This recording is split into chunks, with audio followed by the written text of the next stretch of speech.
अस्सलामुअलैकुम रहमतुल्लाहि वबरकातुहू। दोस्तों, मैं हूं इरफान खान। काफ़ी टाइम के बाद आपके सामने वीडियो लेकर हाजिर हूँ। आप तमाम के कमेंट देखकर ये पता चला कि आपको जो टॉपिक की ज़रूरत है, एक्सप्लेनेशन आपको चाहिए, वो ये टॉपिक्स थे जिस पर आपने मुझे वीडियो बनाने के लिए कहा है। इस वीडियो के ज़रिए मैं आपको इन 4 पॉइंट्स पर और इसके अलावा भी कुछ पॉइंट्स रहे जहन में आए तो उस पर भी मैं स्पष्टीकरण दूंगा, यानी एक्सप्लेनेशन देने की कोशिश करूँगा। हमारे ये 4 टॉपिक्स है: शाळा खाजगीकरण, कंत्राटी भरती, समूह शाळा और जिला परिषद शाळेत रिक्त पद। ये तमाम चीज़ें जिसमें ये जो चीज़ है, ये जो संच मान्यता हुई है उसके बेसिस पर मैं आपको बताऊंगा। सबसे मेन मुद्दा है हमारा शिक्षक भर्ती 2023 की ये कंप्लीट होना। इस पर तो वीडियो आती ही है, आज मैं इसके ज़रिए आपको एक्सप्लेनेशन करने की कोशिश करूँगा। हमारे तमाम मीडियम के जो सब्सक्राइबर है वो गौर से ये पूरा वीडियो देखने की कोशिश करें। सर्वप्रथम मी शाळा खाजगीकरण जी आर याबद्दल या जागी स्पष्टीकरण देण्याचा किंवा माझे मत मांडण्याचा प्रयत्न करणार आहोत। सबसे पहले मैं जो प्राइवेटाइजेशन होता है उसके ऊपर मैं बोलने की कोशिश करूँगा यहाँ पर कि शाळा खाजगीकरण का एक जी आर आया है, यानी कि महाराष्ट्र में मौजूद 63,000 गवर्नमेंट की स्कूलों को प्राइवेट कंपनीज़ के हाथ में देकर उनके ज़रिए उनको गुणवत्ता के विकास करने के लिए ये ऐसा उसका एम मकसद बताया गया है। सबसे पहली चीज़ है शाळा खाजगीकरण। शाळा खाजगीकरण के लिए जो 63,000 स्कूलें हैं, जो भी जिला परिषद, नगर पालिका, महानगर पालिका और कटक मंडल की, उसको देने के लिए जब ये जी आ रहा है तो इसके बारे में मैं क्या कहता हूँ, तो खाजगीकरण जो होता है यानी कि जिसको हम प्राइवेटाइजेशन कहते हैं, इसको लेकर काफ़ी ज़्यादा जोर दिया जा रहा है। इसमें जो थीम है वो है गुणवत्ता विकास। सबसे बड़ी चीज़ ये है कि शाळा खाजगीकरण जब हो जाएंगी कोई भी गवर्नमेंट के या इंस्टीट्यूट के अंदर, या आपके अगर आप एक एम्प्लॉय है और आपके एम्प्लॉय गवर्नमेंट के एम्प्लॉय होने के बाद में कोई पर्सनल इंसान या कोई प्राइवेट इंसान आपके लाइफ में इंटरफेयर करेगा तो वहाँ पर जो है आपके जो लाइफ में है वो खलल पैदा होगा। 100% ये बात तय है, ठीक है। तो उसके जो शाळा जब खाजगीकरण होंगी तो उसके नुकसान जो है ज़्यादा होंगे और फ़ायदे कम होंगे। आप पवित्र पोर्टल की शिक्षक भरती दे रहे हैं, उसमें यहाँ पर आपके चीज़ें आपके दिमाग में ये सवाल आ रहा है कि सर शाळा खाजगीकरणचा जी आर आलेला आहे आणि ते 25,000 ते 35,000 रुपयावर मानधनावर ते आपल्याला घेणार आहे आणि आमच्या भरतीचा मग काय। तो सबसे पहली चीज़ ये है कि शाळा खाजगीकरण का जो जी आर आया, ये पवित्र पोर्टल की जो फिलहाल चल रही है ये भर्ती इस चीज़ को वो लागू नहीं है। इसका मैं मतलब मैं समझाऊंगा। ये खाजगीकरण तो होना नहीं चाहिए, सीधी सी बात, ये होना नहीं चाहिए, क्योंकि इसकी वजह से जब कंपनीज़ के ओनर जब यहाँ इंटरफेयर करेंगे, जो प्राइवेट जो इंस्टीट्यूशंस होते हैं, प्राइवेट कंपनीज होती है, उसके मामला आपने देखे होंगे, चाहे वो कितना भी बड़ा HR हो, मैनेजर हो या सुपरवाइजर हो वगैरह वगैरह, उसका जो CEO होता है, जो मालक होता है जो कंपनीज़ का, वो उनको किस तरीके से जो है बिहेव करता है या किस तरीके से उनकी जो लाइफ साइकिल जो चलता है, प्राइवेट जो कंपनीज है, प्राइवेट लेवल पर जो इंस्टीट्यूशंस के काम चलते हैं वगैरह वगैरह। तो यहाँ पर जो है जब खाजगीकरण की बात आ जाएंगी तो हमारा जो गुणवत्ता विकास का जो टारगेट है इनका, तो उस पर असर पड़ेगा। क्या असर पड़ेगा कि गुणवत्ता जहाँ है, अगर मैं अपनी राय बोलूँ तो यहाँ बढ़ने के बजाय यहाँ मेंटली फ्रस्ट्रेशन की जो है मेंटली फ्रस्ट्रेशन होने की ज़्यादा चांसेस होंगे। रही बात पवित्र पोर्टल में शिक्षक भर्ती में ये बेसिस लागू होंगी क्या, तो पवित्र पोर्टल की जो तुम्हारी शिक्षक भर्ती है या इससे पहले जो लोग लग चुके हैं, भले ही उनको ये लागू ना हो, आपको भी ये बात लागू नहीं रहेंगी। आप गवर्नमेंट के इंस्टीट्यूशंस पर जा रहे हो, आपका सवाल है अक्सर, सर वो जो बोल रहे हैं कि भाई 25 से 35,000 के मानधन पर हमको वो लेने वाले हैं, तो फिर हमारा इतना स्टडी करके इतने जो महा TET, CTET, TET, DED, BEd, MEd जो हमने चीज़ इतनी कर ली है, पूरी उम्रें डाले हैं और आज एक हमको मौका आया है भर्ती का, तो क्या ये चीज़ें हमको 25-35, तो जी नहीं, बिल्कुल भी नहीं, ये चीज़ आप पर लागू नहीं है। साफ साफ कह रहा हूँ मैं। ये चीज़ जो है, जो आप जब आएंगे पवित्र पोर्टल के थ्रू, तो आप गवर्नमेंट प्रोसेस के जरिए गवर्नमेंट की भर्ती में इंक्लूड होंगे। जिला परिषद, नगर पालिका, महानगर पालिका, प्राइवेट इंस्टीट्यूशंस जहां पर भी आप जाएंगे पवित्र पोर्टल के थ्रू जाएंगे, आपकी नियुक्ति गवर्नमेंट एम्प्लॉय बोलकर होंगी। ये बात पूरी जो है पक्की है।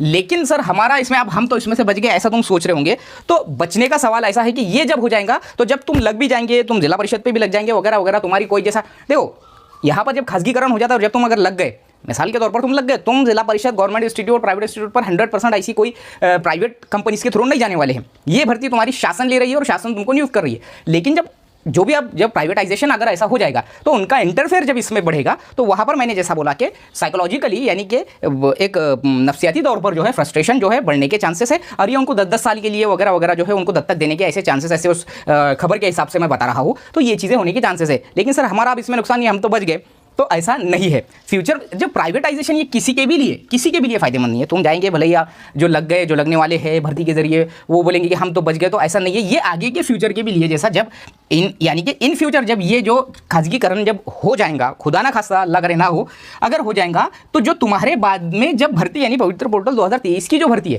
इसके बाद की जो भी भर्तियां होंगी, मे भी चांसेस है, पूरी पॉसिबिलिटी है कि वो पूरी कॉन्ट्रैक्ट बेसिस शिक्षक भर्तियां होंगी। कॉन्ट्रैक्ट बेसिस जो तुम 25-35 की बात कर रहे हैं, जो तुम 25-35 हज़ार की जो बात कर रहे हैं कि भाई हमको इतनी पेमेंट पर ही समाधान मानना होगा कि भाई 25 हज़ार के अंदर 35 हज़ार के अंदर लाइफ टाइम 11 महीने की जो है बॉन्ड पर हमको लेंगे, तो ये जब अगली भर्ती जब आएंगी, जो नेक्स्ट भर्तियाँ आएंगी इसके बाद ही। अब ये बात सिर्फ सीमित है क्या, शिक्षक भर्ती तक ही लिमिटेड है क्या? तो बिल्कुल भी नहीं। प्राइवेटाइजेशन मैंने शिक्षक टीचिंग फील्ड से रिलेटेड बताया, यानी किसका, सिर्फ स्कूलों का। ये प्राइवेटाइजेशन ऑल ओवर जो है होने वाला है, यानी कि जो हम दूसरी भी भर्तियाँ देते हैं, मैं क्लास 3 और क्लास 4 की बात कर रहा हूँ, नियर अबाउट जो है ये प्राइवेट, जैसा कि तुम दूसरी जो भर्तियाँ ग्राम सेवक, तलाठी, सिपाही, सीनियर क्लर्क, जूनियर क्लर्क, हर डिपार्टमेंट के अंदर, पूरे इंडिया के अंदर जितने डिपार्टमेंट चलते हैं गवर्नमेंट के, वो इसके बाद से मे भी पॉसिबिलिटी है कि वो कॉन्ट्रैक्चुअल भर्ती के बेस पर, यानी कि 25,000 मानधन फिक्स 11 महीने का बॉन्ड, इस बेसिस पर, जैसा कि पिंपरी चिंचवड़ महानगर पालिका, मुंबई महानगर पालिका, पुणे महानगर पालिका स्कूलों पर शिक्षकों की कमी की वजह से जो चीज़ें लेती वैसी ही अब गवर्नमेंट करेंगी इन फ्यूचर, ऐसे पूरे चांसेस है। तो ये तुम्हारे भर्ती के लिए नहीं बल्कि इन फ्यूचर में भर्ती होने के चांसेस बहुत कम से कम हो जाएंगे। तो मैं बोल रहा हूँ कि यहाँ तुम बच जाएंगे, अपन अपने लिए ये सेफ है, चलो अपन तो लग जा रहे हैं, ऐसा नहीं। सबके भले के हिसाब से ऐसा है कि खाजगीकरण में नेक्स्ट जब भर्तियाँ होंगी तो वो भर्तियाँ इस जीआर के ही हिसाब से होंगी और मानधन तत्वों पर ही होगी। जैसा कि बहुत से अभी जिलाधिकारी कार्यालय, बहुत से ऐसे महसूल विभाग की भर्तियाँ, बहुत सी ऐसी अलग अलग भर्तियाँ जो है इन फ्यूचर में चांसेस है कि वो कंपनीज के थ्रू हो, यानी कि ऑन द बेसिस ऑफ मानधन तत्वावर त्यांची नियुक्ती केली जाणार आहे पुढे या नंतर। तो अभी तक जो भर्तियाँ चल रही है वो तो चलेंगी ही, ये है उसका खाजगीकरण का मतलब, ठीक है। और उसमें जो है सेलेक्टेड जो है सैलरी होंगी और वो 11 महीने के ही हिसाब से होंगी, ना कि आपको परमानेंट जो है एम्प्लॉय बोलकर लिया जाएगा। कंत्राटी भर्ती सेम इसी का हिस्सा ही है, कंत्राटी भर्ती। अब तो एडवर्टाइजमेंट भी बाकायदा आना शुरू हुए बहुत से डिपार्टमेंट के, कंत्राटी पद्धतने भरती। कंत्राटी पद्धत म्हणजे जे मी आता वरी जे शाळा खाजगीकरणबद्दल जे स्पष्टीकरण दिलेलं आहे, याचाच हा एक भाग आहे कंत्राटी भरती। म्हणजे वेगवेगळ्या म्हणजे वेगवेगळे जे विभाग आहे, म्हणजेच महसूल विभाग असो, कोणताही म्हणजे शिक्षण विभाग वगैरे वगैरे, या जागी आता प्रत्येक विभागात जे आहे कंत्राटी पद्धतीने भरती केली जाणार आहे।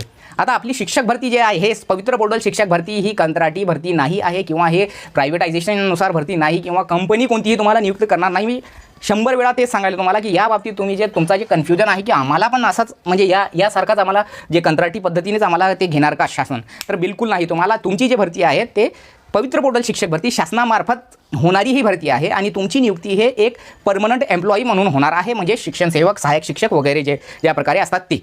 तर ये कंत्राटी भर्ती का इसी का एक हिस्सा है और यहीं पर ये जो सैलरी जो है आपको वो खाजगीकरण के हिसाब से या जो हमारी जो कंपनीज के हिसाब से नियुक्ति मिलेंगी, ये है इसका रियल जो है फैक्ट। समूह शाला प्रकल्प, समूह शाला जो है यहाँ पर जो है आया है, नई चीज़ जो आई है, शासन ने नई चीज़ लाई है, समूह शाला जो है प्रकल्प। तो इसके मैं आपको पहले जो है मतलब बता देता हूँ। समूह शाला म्हणजे काय, समूह शाला देखो, इससे पहले भी एक जो शिक्षण मंत्री साहब थे उन्होंने भी उनके भी दौर में एक जो ये आया था, जीआर के 10 पट के नीचे की जो स्कूलें हैं वो बंद कर दी जाए जिला परिषद की, ठीक है, बंद कर दी जाए। इसको हुआ विरोध, और ये विरोध इतना हुआ कि फिर वो जो है बाद में ये चीज़ें बंद नहीं हुई। बाद में अभी इस दौर में आया 20 पट की शाला, 10 पट की शाला जो है बंद करके, ये बंद की हुई स्कूल बंद ना करते हुए उसका समायोजन एक बड़े लेवल के स्कूल में किया जाए या उसके लिए बिल्डिंग बनाई जाए। यानी कि मिसाल के तौर पर एक शहर है, कोई XYZ एक शहर है, और उस शहर को लग के आसपास में 1 किलोमीटर के अंदर, 1 से 1.5 किलोमीटर के अंदर, 2 किलोमीटर के अंदर कोई वाड़ी वस्ती वगैरह वगैरह जहाँ स्कूलें बंद हो चुकी है,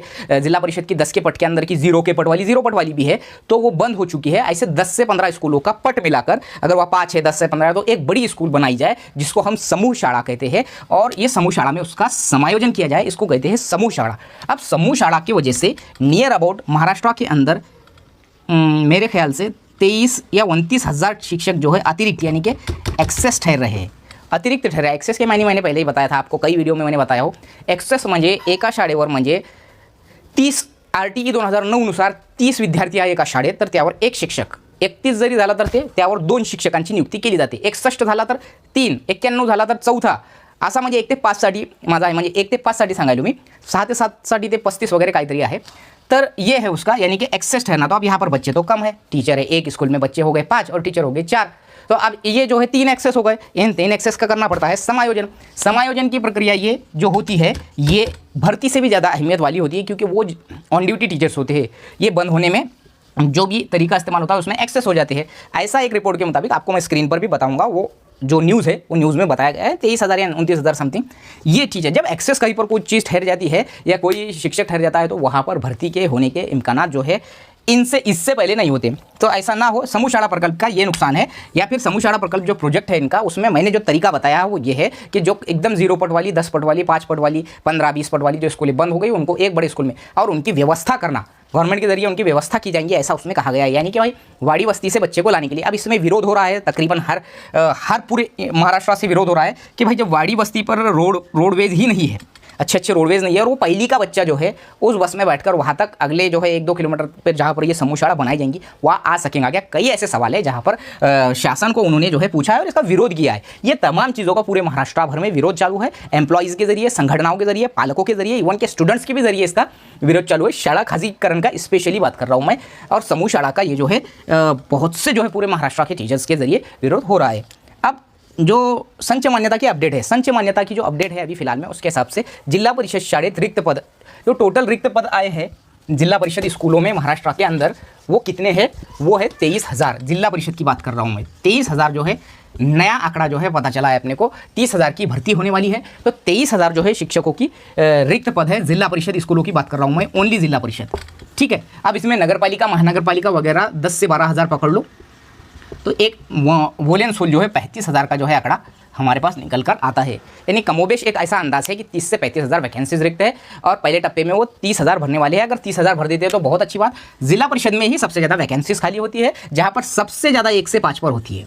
भर्ती का ओनली टारगेट होता है 1 to 5 की क्लास, 6 to 8 को वैकेंसीज कम आती है, 9 to 12 को जो है 6 to 8 के मुकाबले में ज़्यादा आती है, क्योंकि वहाँ पर जो है जो भी वैकेंसीज होती है वो जितनी खाली होती है उतनी भर ली जाती है। लेकिन यहाँ पर ऐसा होता है कि जिला परिषद में 1 से 5 का जब टीचर 12 साल हो जाते हैं तो 6 से 8 पर प्रमोट होता है, तो यहाँ पर जो है वैकेंसी सरल सेवा भर्ती के जरिए कम की जाती है, ये उसकी वजह है। तो 23,000 पद रिक्त है जिला परिषद स्कूलों में। और रही बात महानगर पालिका का, मैंने अंदाज बताया, तो एक अंदाज पकड़ लो उसको कि उसकी जो जगह खाली होंगी 10 से 12,000 होंगी।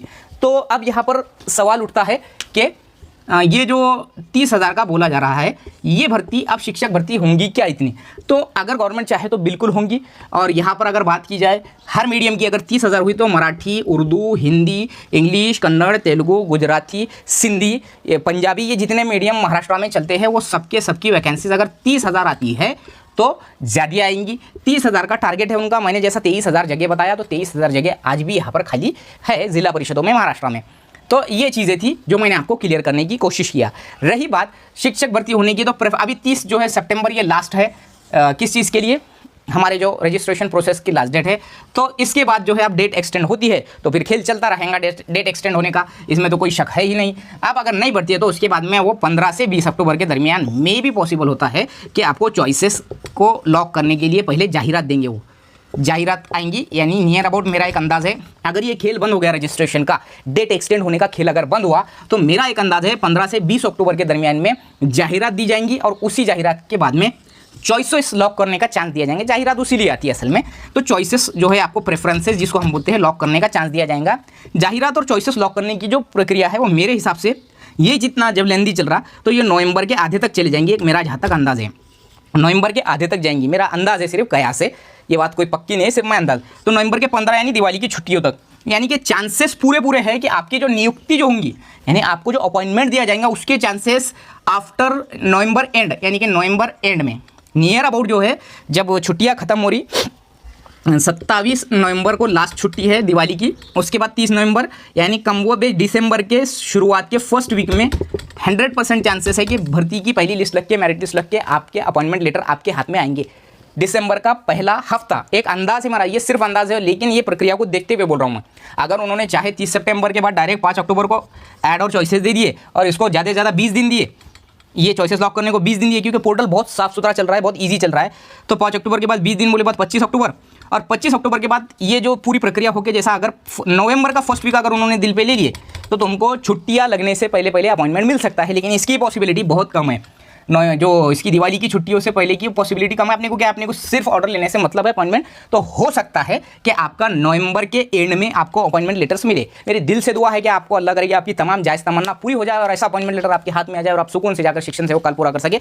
एक सवाल बहुत बार आ रहा है कि जो CTET 82 के साथ है जो पास, वो सर पक्का है क्या वगैरह। तो ये भाई CTET जो है अगर आप 82 या 83 के साथ पास है और अगर पोर्टल ले रहा है वहाँ पर आपको ऐड कर रहा है, तो इसका मतलब वो जो है शुद्धि पत्रक है वो सही है, यानी आया हुआ एक शुद्धि पत्रक है। तो CTET 83 मार्क के साथ अगर आप पास है और पोर्टल ले रहा है, इसका मतलब गवर्नमेंट ने उसको अलाउ किया है। अगर वो ले रहा है, अगर नहीं ले रहा है तो अलग बात, ले रहा है इसका मतलब वो शुद्धि पत्रक आपके लिए, या आपके लिए वो GR लागू है। CTET विद 83 मार्क, ठीक है। ऐसी ही वीडियो के लिए आप हमारे चैनल को जो है सब्सक्राइब कीजिए। हर मीडियम के लिए हमारे वीडियोस होते हैं। आज बहुत दिनों के बाद का ये वीडियो है, इसलिए वीडियो पूरा देखिए और मेरे हर मुद्दा आपको कैसा लगा वो ज़रूर मुझे बताइए। मिलेंगे अगले वीडियो में। अस्सलाम वालेकुम।